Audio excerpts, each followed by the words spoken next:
ഒട്ടകങ്ങൾ വരി വരി വരിയായി, കാരക്ക മരങ്ങൾ നിര നിര നിരയായി, ഒട്ടിട വീട്ടുയരത്തിൽ മലയുള്ള മരുഭൂമി വിലസിടുന്നു.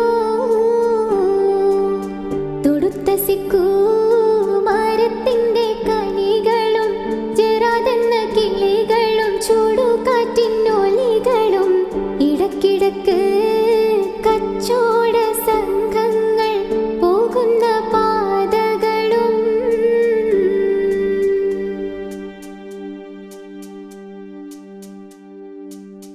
പരിശുദ്ധ ഖുർആൻ വന്നിറങ്ങിയതിവിടം, പരിപൂർണ